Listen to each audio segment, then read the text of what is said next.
G'day and welcome to part 3 in the Brewbuilt X3 series videos. Keep your eyes open for part 4 in the near future.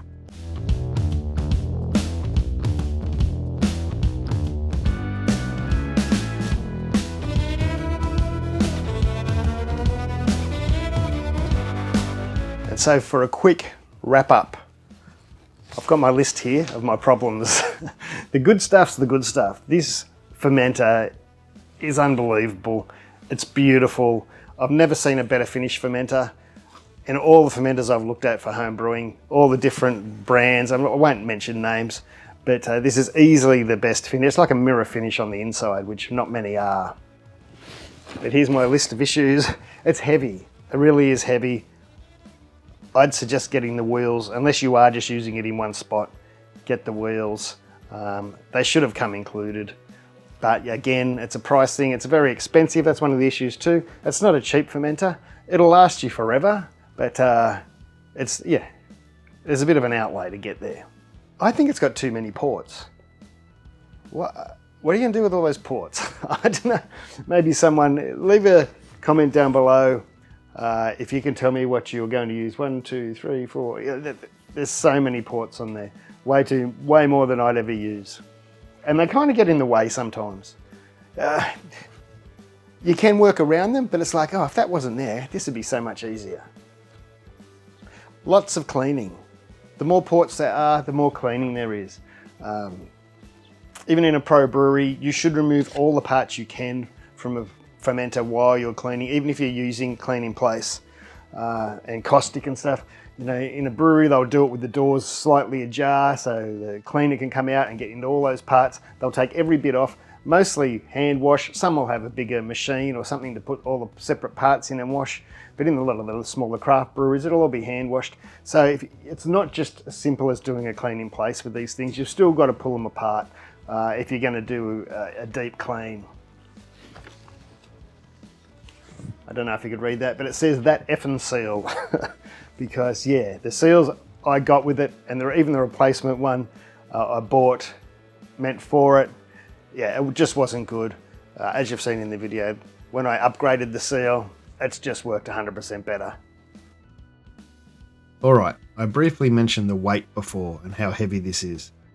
As you can see here, loaded up with some gear on it, it's very close to 27 kilograms, and that's getting very close to 60 pounds. This thing weighs a lot. It's not easy to move around. You can nearly double that weight once you put your beer into it. This is why I think wheels are very important. Much easier to move it around. The earlier models I could lift in and out of my brewing fridge. This one, it's just getting too heavy. The X1 I used to be able to get in and out full.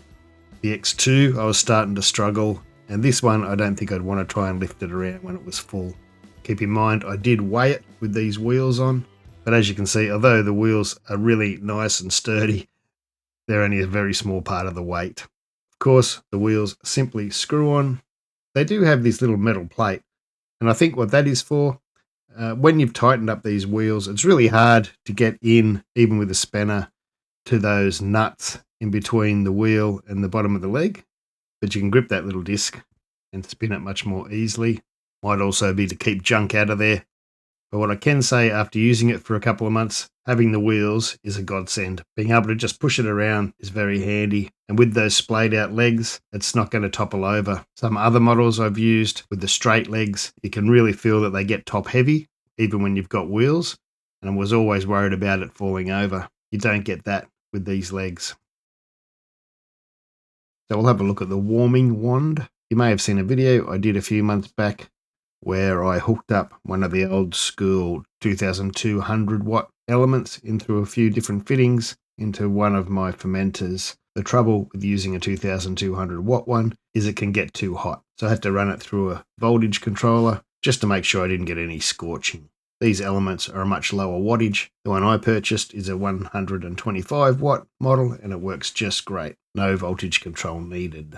You will need to buy your own kettle or computer-style power lead, the IECs. You've probably got one hanging around the brewery. Of course, give it a good clean, and like anything else stainless, I'll give it a good clean with some Barkeeper's Friend. In Australia, it is based on citric acid.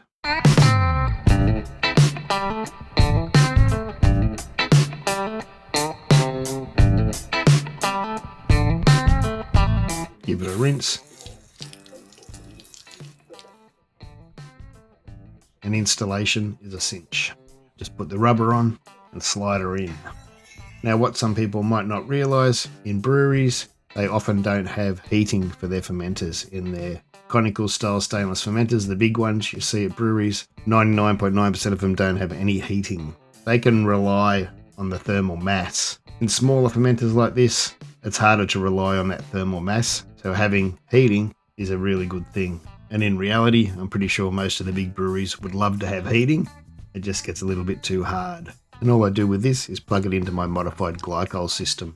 There will be a video on that coming out shortly. On my last fermenter, I used to hook it up to a separate temperature controller. This has worked well for me, although on one batch, my floating dip tube did settle on top of it. I'm hoping that was just a one-off.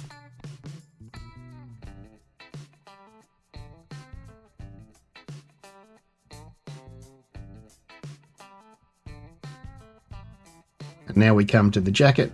If you buy one of the kits, this jacket should be included.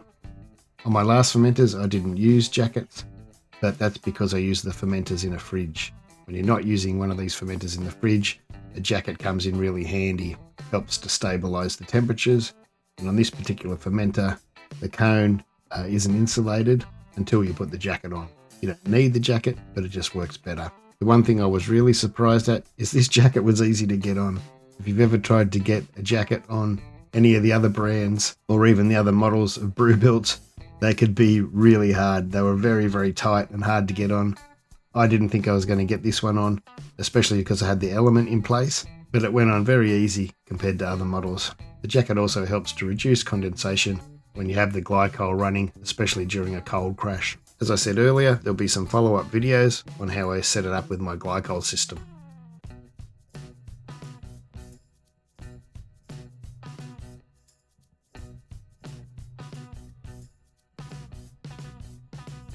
I've probably recorded a thanks for watching thing 3 or 4 times with this video already. Thanks for watching. Thanks to my patrons. If you're not a member of my Patreon, go and have a look and consider joining and supporting the channel any way you can. Thanks very much. Cheers.